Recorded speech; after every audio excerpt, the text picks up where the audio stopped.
The NMAA knows that community support is a major factor in bringing an impactful and meaningful experience to our student athletes each year.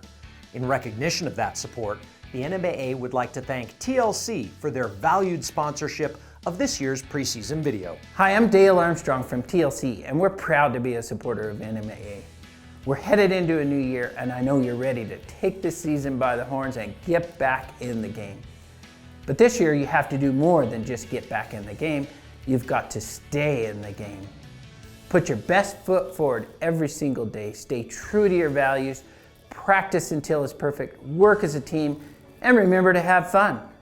So go out there and give it your all every single day. Unbelievable!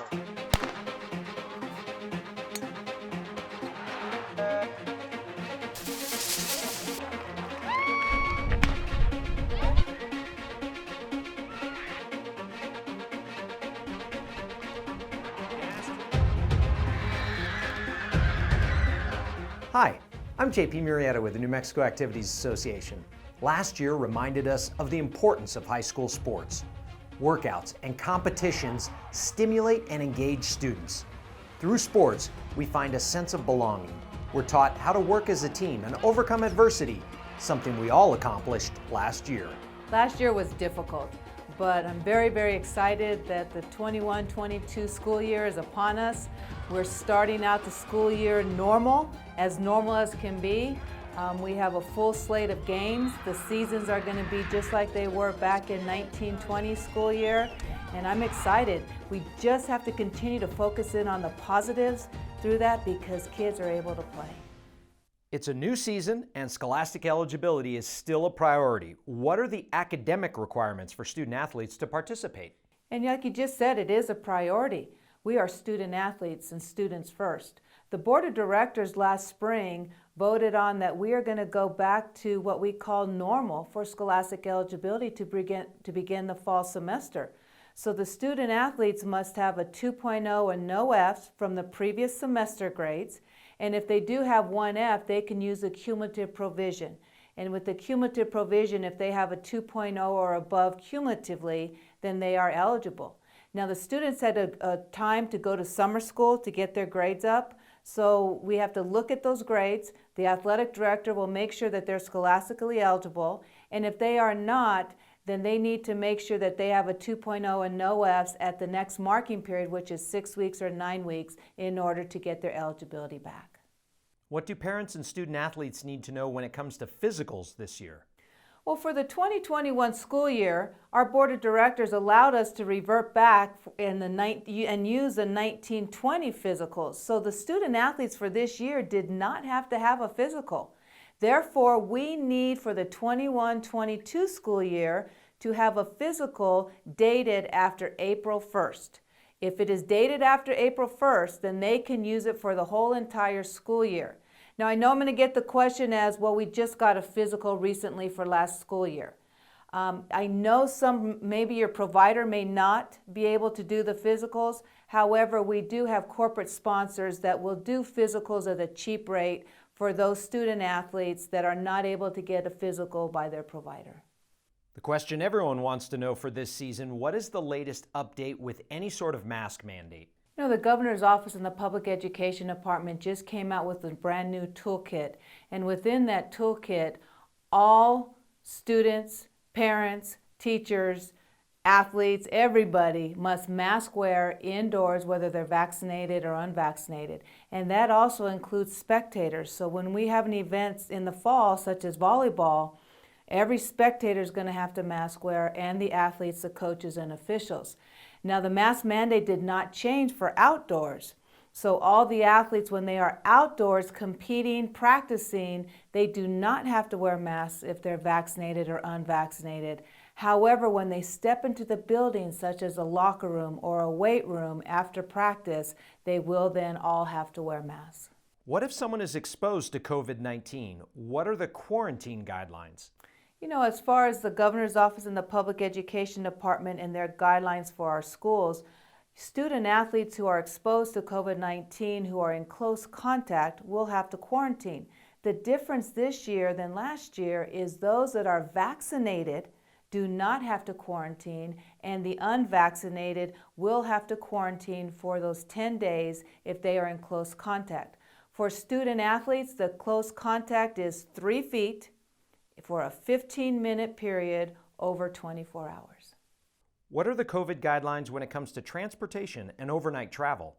Per the Public Education Department, the Department of Health, and the Governor's Office, when kids are being transported to an activity, those that are unvaccinated must be mask wearing, and that includes adults such as coaches or sponsors and the student athletes. The vaccinated do not have to be wearing masks while being transported. As far as overnight travel, it is again the vaccinated and the unvaccinated. The vaccinated student athletes and coaches can share a room. However, the unvaccinated must be in a single room by themselves. And again, this is per the Governor's Office, the Public Education Department, and the Department of Health, and we will update this continuously if anything changes. What if someone tests positive for COVID? What do they have to do to return? Upon their return, they need to get a medical release from the doctor's office, and we do have a COVID medical form that needs to be filled out by the doctor and sent to the athletic trainer or the coach or the athletic director at the school in order for them to return. The last year really took a toll on all of us, parents, coaches, and students. Now, more than ever, it's so important to promote mental, social, and emotional well-being and direct people to the resources they need. Many times, those struggling with anxiety or depression never receive direct support from a qualified provider. Write this number down, 855-662-7474. It's the New Mexico Crisis and Access Line. The NMAA will continue our mental health awareness campaign with Wellness Wednesday postings on our social media platforms. Reach out if you need help or know of others who might need someone to talk to. Again, that number is 855-662-7474. Keep it in your phone. You never know when it will help save a life.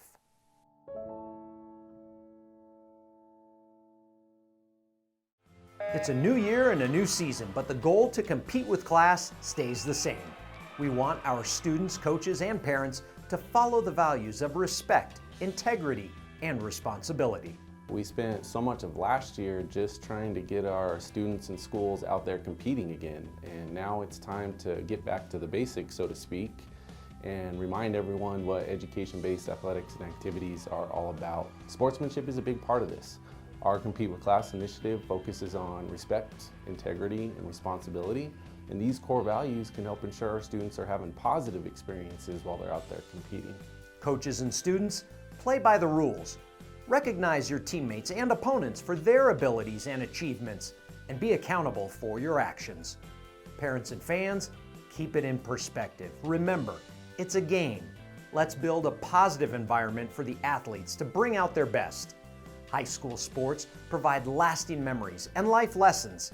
Let's make them positive memories and let one of those lessons be to compete with class. I'm looking forward to seeing the smiles on the kids' faces. Last year we would tape, "We are going to play sports again, New Mexico," and we were able to do that in a 4-month period. And now beginning the 21-22 school year, we're back to a normal schedule, a full season, and we're able to get on the courts and on the fields and just be able to enjoy education-based athletics. Our coaches teach lifelong skills every single day. And a lot of lifelong skills were learned last year. But we are now playing once again. I'm excited, and what I would ask you as parents is to make sure you stay on the positive end of things. I know we get into the game and the wins and the losses and the calls and the officials and so on and so forth. But what we need to do is we need to stay positive, and whether you agree with the unvaccinated, vaccinated, mask, no mask, whatever the guidelines are, we need to focus in on is that we are playing, we are getting back to some type of normalcy, and our kids are able to learn and grow as human beings for the future. So I just want to wish everybody good luck this year, and let's continue to be positive because we are playing again in Mexico.